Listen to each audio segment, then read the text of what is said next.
We're just starting the couple of things I need to do on my end, and we'll go live soon.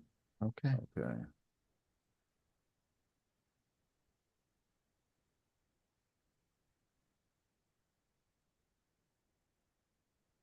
Okay, good morning, everyone. My name is Anthony Lebedzinski. I am the equity research analyst here at Sidoti that covers Lifetime Brands, ticker symbol LCUT. It is my pleasure to introduce the CEO of the company, Rob Kay, who is with us this morning. We will be doing this as a fireside chat.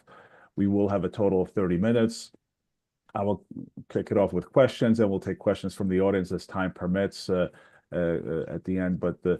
And if you do have some questions, you can type those into the Q&A box at the bottom of your Zoom screen, and I'll incorporate the best I can in this fireside chat format. So, Rob, again, welcome to the Sidoti conference. It's great to have you again, being part of our conference here. So I guess, first, I think it would be helpful, especially for those new to the Lifetime Brand story, to do a general or high-level overview of the company, talk about your main product segments and your top sales channels and customers.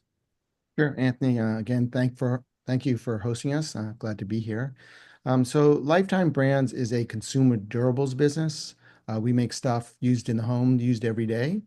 Most of our stuff is average ticket is $10 and under. If you go into your kitchen, chances are there's going to be some of our products. Our largest category, and we look at while we have many brands and we're mostly a branded business, we look at the business by category. Our largest category is kitchen tools, and our largest brand goes across several categories as Farberware. And if, for instance, if you go into a Walmart and you want a branded consumer tool, kitchen tool, it'll be ours, and many other places, because we're sold pretty much wherever the consumer shops. Another big category for us is tabletop, and that would be dinnerware, serveware, glassware. Mikasa is our leading brand in that space. The company started as a cutlery or a kitchen knife company. Actually, our ticker symbol LCUT comes from there, Lifetime Cutlery. Started in 1945, went public in 1991, and then grew, by getting into all these other categories. We make everything from the rabbit corkscrew, which is fairly famous, Taylor, which is by far the #1 player in both kitchen and bathroom measurement, both for consumer and retail, and lifestyle. So home decor, beverage containers or water bottles. Swell, a very well-known brand that actually started the beverageware category, is one of our brands. So many brands. We do use sometimes other people's brands. Our biggest license arrangement, which is a 20-year partnership with Whirlpool, is for KitchenAid, where we've developed a line of kitchen tools, sinkware, knives, which gives us, from a good, better, best, very much of a best offering. Phenomenal brand that is driving a lot of growth for us. And then we do things like, we were never in the dollar channel, and we used that this past year. We used a partnership licensing Dolly Parton's name to get into 4 categories and launch newness and get into the dollar channel. And we launched in all 22,000 stores in Dollar General. And in just the first year alone, we went from 0, because it was new, to $7 million at wholesale, $14 million at retail of incremental sales. Gotcha. So, last week you reported better than expected results for the fourth quarter. For those that may have missed the results, maybe if you could just provide us a quick recap of that, and kind of maybe just go over what you saw from the different sales channels and product categories in 4Q. Sure, it was a strong quarter. We've done a lot from a product mix perspective and what we're offering, also to focus on margin, and that continues to benefit us. So in general, we saw 130 basis points increase in margin in our core business. In our international business, which is a turnaround, and we were selling stuff at low margin, and we've replaced that with a much better product offering. Our margin for the quarter was up an unusual 1,340 basis points to a level that it's now more sustainable and profitable.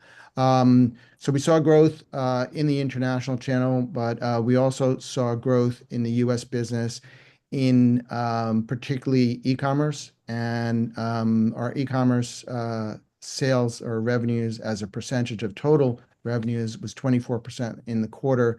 And we saw an interesting trend where people expected a strong holiday season in the fourth quarter, but it wasn't that strong coming out of the box in October and even November. December was incredibly strong, and a lot of that was, it seems, a lot of consumers waited, shopped online, and that helped drive the growth. We also saw some nice growth in the club channel, so that really fueled our growth in the fourth quarter, which was around 6% year over year, and again, a little stronger international, is a little over 7, about 7.2%. Mm-hmm. So I know you touched on Dolly Parton a little bit. I know you've done some other partnerships and collaborations with Drew Barrymore and some others. So maybe talk about some of the other partnerships that you've done, and whether or not you guys would be open to doing another type of arrangement with perhaps another celebrity or some social media influencer. How do you guys think about that? Just wondering if you could touch on that. Sure, Anthony. Now, we spend most of our time on building our own brands, and that is the core of what we do and the core of what we sell. But besides KitchenAid, which again is a 20-year partnership and is integral to our business, we're always looking for opportunities that are a plus one basis. If we looked at, and we always like to say, we sell wherever the consumer shops, and that's true. But what wasn't completely true is we weren't selling in the dollar channel. We just couldn't figure out the correct approach. And then a little over a year ago, we were able to hook up with Dolly Parton's people, and we thought it was a great opportunity to bring her name into our categories, and Dollar General agreed. So while it wasn't a contractual relationship, we launched that product line with Dollar General, and they do have 22,000 stores in this country. So it's a big opportunity. It did extremely well. Dollar General said the greatest single biggest launch that they had ever experienced. So we were happy. They were happy. We're getting Dolly Parton into now new channels. But if we always look for opportunities that give us a plus one opportunity, to take incremental shelf space and be able to sell more product. That makes sense. So if we just go back to like the full year 24 results. So obviously you talked about Dolly Parton and some others. Can you go over some of the additional meaningful products that you view as growth drivers? How do you guys think about that? Yeah, so we're always looking to bring newness both to our retail customers and our consumers. And if we look at innovation, a lot of what we do level for what we call a disruptive innovation. We bring things to the marketplace. We do a lot of what we call level one innovation, which is just refreshing or bringing what we call lipstick on a pig, and you're sort of making things a little better, or you're looking what's on trend. We follow a lot of trend, and if you look at right now in knives, we're not inventing a new knife, but we've got a whole new knife set with white handles with trim, because that's very popular right now, and we do that. But there's a lot in between, and one thing that we noticed a little over a year ago in our product development cycle, that charcuterie was really gaining momentum in this country and actually globally. So we created a new charcuterie board, which we call Build-A-Board, and it allows with the dome for it to be portable, so you can make your charcuterie, bring it to the dinner party. And we launched that across many, many channels, except a couple of our, the mass guys didn't pick it up in 2024, a big part of the marketplace. But we sold $12 million, so 24 at retail.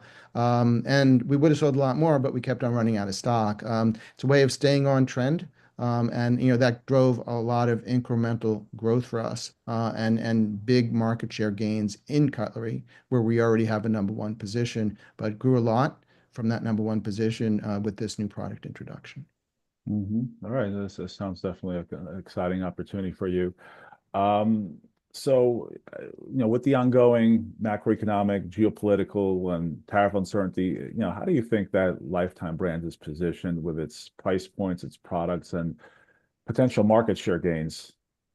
Yeah, I mean, look, to begin with, there's no visibility. But if you look at in different environments, inflationary environments, recessionary environments, and you look historically, this company has always performed well, always made money, always produced cash flow. I like to use the example of our largest SKU that we sell, which is a can opener. We have a very, very large market position in that space. And I, like to say whether, someone's buying that for $6 or it's tariffed and they're paying $6.60 for it, or inflation, they're paying, $6.60 or $7, or bad times. People don't go into their tool chest and take out a hammer and screwdriver. They go buy one of our can openers. So there's resiliency to our products. We sell good, better, best. So we're selling, at different price points to be able to capture the market. It's not, a luxury item. It is affordable. And for that matter, in tough times, people tend to cook more at home, and they need our products to do so. So I think we're well positioned. If you look at the tariff environment, we lived through this already. Several years ago in the first trade wars, and to this day, those products still maintain a 25% tariff. So, we noticed or came to the conclusion about 2 years ago that the West and China have decoupled, from an economic perspective, and we started shifting production out of China, which is where, traditionally 90% of our production came from. Why? Because it's just much more efficient and economical to do there, if you just looked at this without any macro or other inputs. So we've been shifting to many geographies. We'll have a lot of our production out of China within 2025. We are also in the process, as is the whole market, passing through price increases, just a reality that people need to do to mitigate the tariffs. So we think we are prudently positioned in what's the reality of the trade war, which seems to change every day. Mm-hmm. Right, right. It continues to be a fluid environment for sure. Now, are you also talking with your suppliers for asking them to absorb some of these cost increases as it relates to the tariffs? We are, and there's a lot of press in the media that Walmart has gotten pushback from their direct purchasing of some private label goods, from Chinese manufacturers, and the reason for that is just pure math. Is there's not much there, right? Which is why you really have to shift geographies, and why price increases, are our reality, of which all the big retailers, the public ones, have said, hey, price increases are coming, and you'll see that. So it's not, you're not going to absorb. So if you look at China and, we're paying a 25% tariff. Now you're paying 45 because they put the 10 on 10 or they add another 10.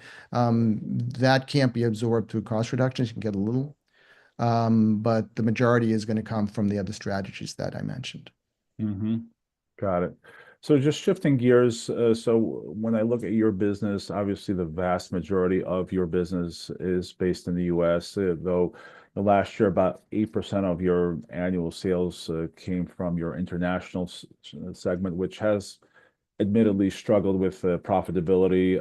Last week, when you announced your fourth quarter results, you also announced Project Concord. Can you please talk about what's been happening in your international segment and what are your strategies behind Project Concord to improve the profitability of the international segment? Look, the international segment has struggled for quite some time. When I took over the business, we looked at that and restructured the business dramatically. Most of it, about 90%, is in the UK.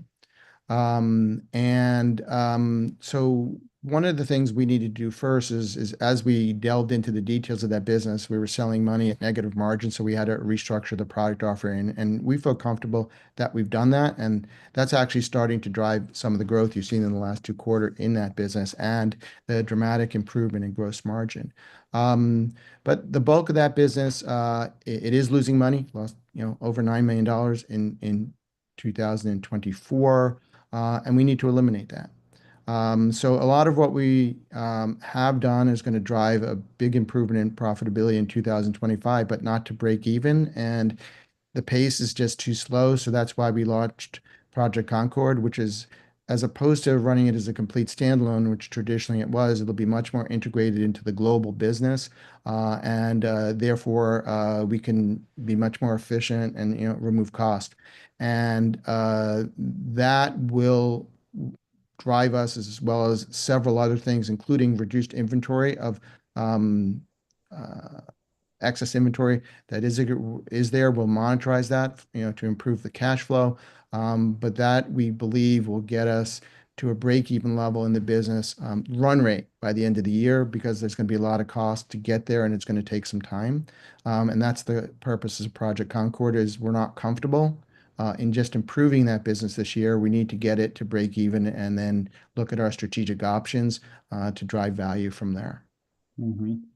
And can you also talk about what you've seen as far as moving more towards the national accounts in Europe? I know Carrefour is a big retailer based in France. I think you've had some success there, so and some others, and I think maybe talk about some of the product lines. I think you have a new line with Jamie Oliver. So maybe can you just speak to that as far as how that's going and how that will help the international segment?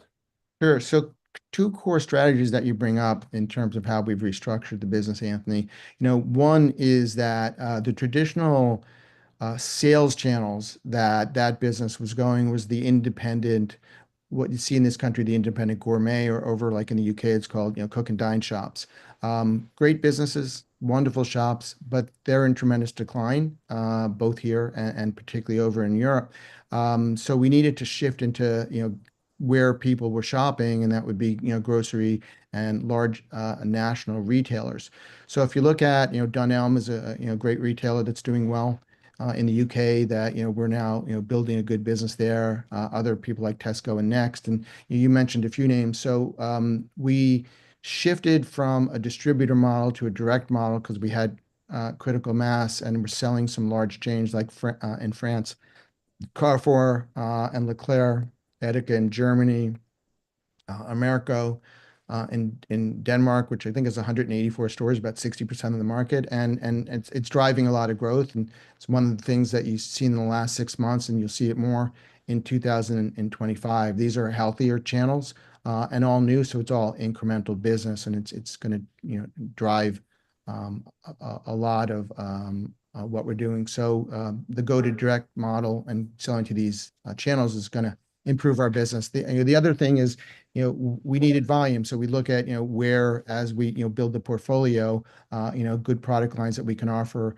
And KitchenAid has driven a lot of growth as we extended that relationship internationally and will continue in the international markets.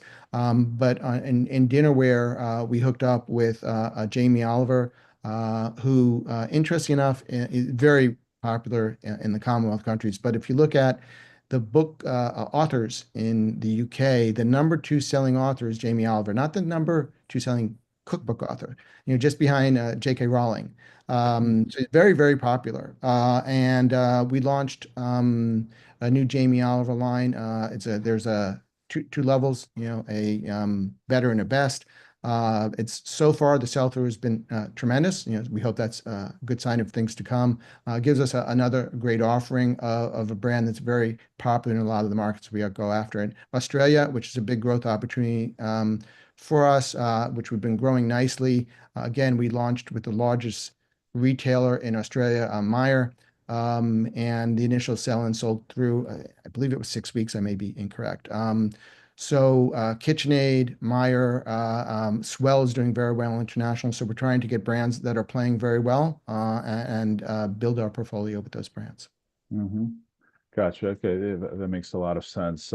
So, looking at your professional food service program, let's talk about that. How that started and like where was that in 24? What are your expectations for 25? And just maybe also touch on also the margin profile of that business as well. We'd love to hear that. Sure. Starting with the margin profile, if you look at the gross margin of that business, it is absolutely phenomenal, but it's a multi-step distribution model. So we may sell Chili's or Brinkers, but then they'll say, hey, go buy that through a large distributor like Edward Don. And then there's a lot of program costs to do that. But once you're spec'd on, you're selling that same product for 5 years, so it becomes an annuity. So very, very different from the consumer side of the business, but the gross margin really, really good. But the net margin also strong. The net margin is in line with the higher points of the margins that we sell in retail. So it's good business. And if you looked at, when we combined the company that I was running, Filament Brands, into Lifetime, back in the middle of 2018, well, Filament had a long relationship through Taylor in what's called the back of the house, stuff used in the kitchen. So we knew food service very well. And it's a great market. And a matter of fact, if you look at over the long term, it grows at a faster pace, 6% or so than the GDP and then the core retail business. So great market, but Lifetime had never been in that market because they didn't necessarily understand. But how do all the products and the price points for what's called the front of the house, serveware, dinnerware, glassware, we're a big player. We have brands that matter. We can hit all different price points. So we saw an opportunity to launch a much bigger presence in that area where a bigger player that had the distribution capabilities that understood food service, because we do it from the back of the house, could be a meaningful player over the long term in what is roughly a $2.3 billion addressable market, where there's limited number of large players. So flatware, where we're the largest player in this country on the consumer side, you just don't take your flatware and take a knife and a fork and sell that into food service because they're really trashing it, right? They're cleaning it all the time. So you make thicker millimeter, right? A thicker product. So we redesigned it and we launched it. We launched it just when COVID hit, perfect timing. But we continued to invest in the business. So losing money because we're building infrastructure. And now we've gotten credibility. I think we've established, plus I know we've established ourselves as a player. And we'll see big growth in that business. So in 2024, we sold around $25 million in food service, most of that being in the back of the house. We'll see nice growth, particularly in front of the house, fourfold growth in what we call Mikasa Hospitality, which is our front of the house offering in 2025. And a big piece of that growth is also going to be driven by a partnership we announced last year with Royal Leerdam, which is a phenomenal glass manufacturer, which we're distributing their products now in North America. That already has established distribution by taking that over. That's going to seamlessly add a lot of growth to our food service portfolio. Mm-hmm.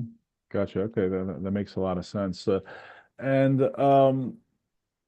looking back a few weeks ago, you guys announced a new distribution center in Maryland.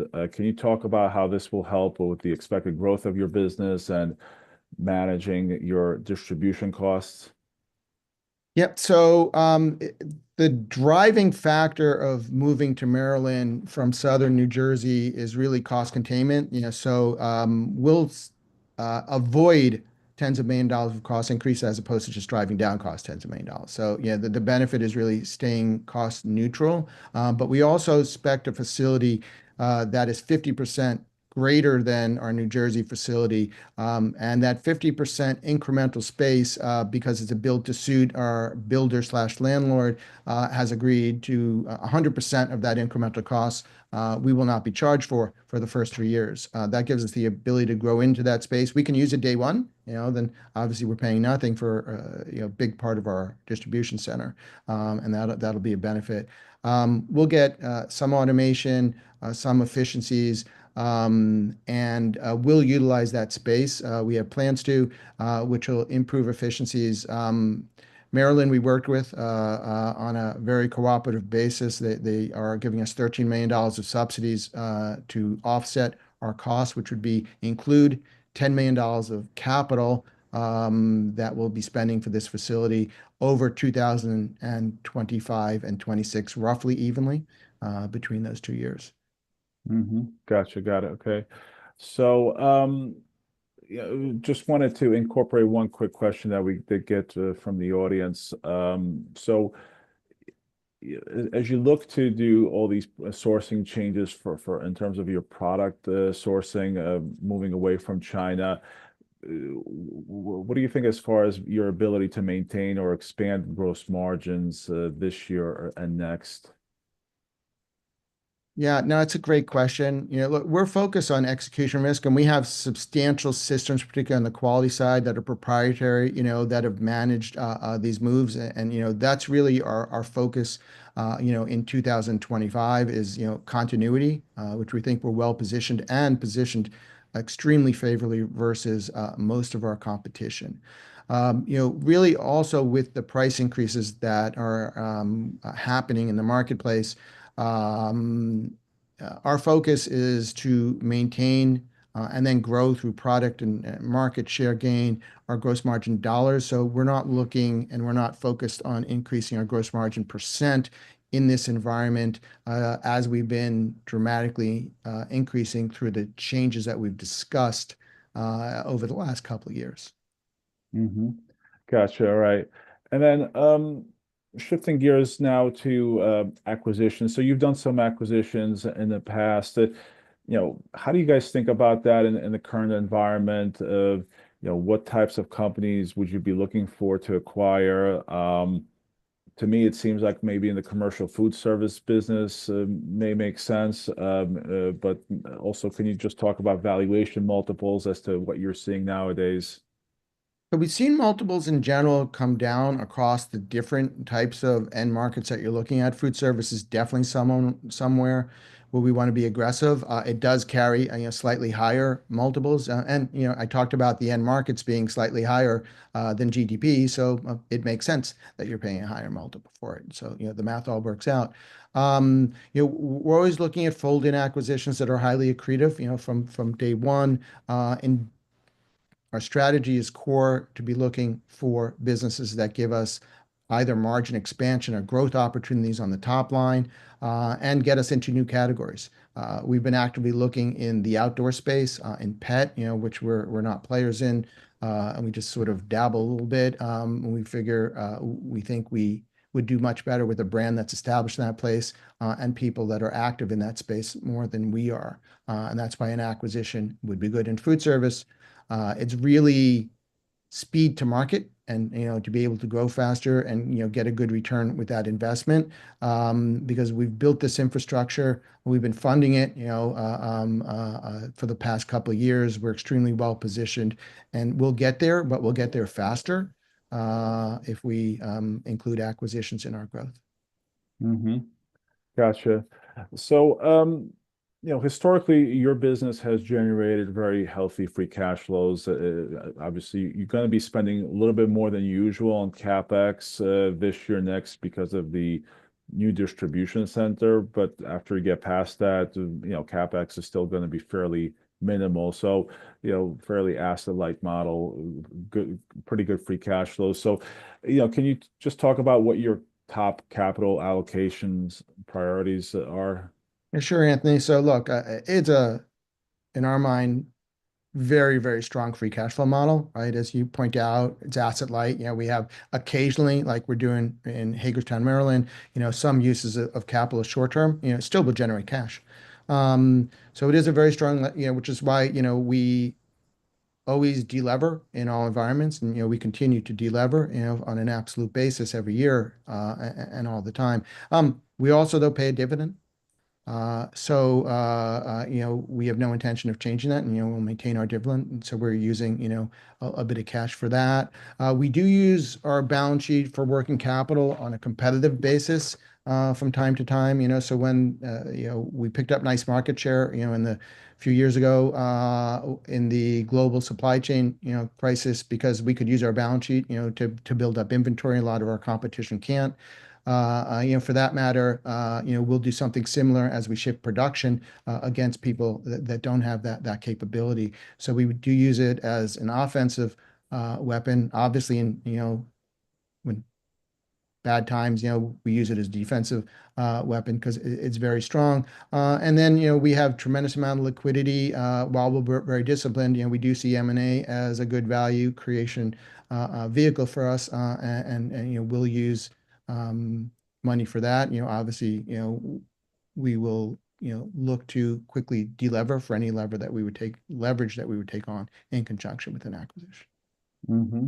Got it. All right. So as we look to, wrap up this presentation or this fireside chat, just wondering if you had any, closing remarks or anything else that we may have missed that you want to highlight to investors as they look at the Lifetime brand story.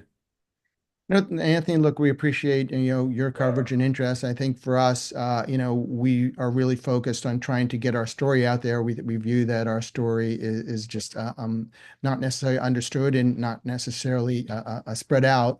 So, we appreciate the opportunity to be here so that people can understand the story. As we were just talking about, it's a very, very strong cash flow company that will, in good times and bads, generate good cash flow, which we think. You talk about food service, we talk about just fixing international, add, $9 million plus to the cash flow line and EBITDA line. So there's a lot of avenues for growth beyond the core business, and we've continued to innovate and gain market share. So we think it's a good story. More importantly, we want to try to get it out there and let people evaluate for themselves, and appreciate this opportunity. All right. Well, yeah, absolutely. And, great to hear an update here from you, and hope you have a productive day of meetings. I know you have a busy day at our conference. So thank you very much for joining us and sharing your thoughts. And thank you, everyone, also listening and participating as well. So with that, we'll wrap it up and have a great day. Thank you. All right. Thank you.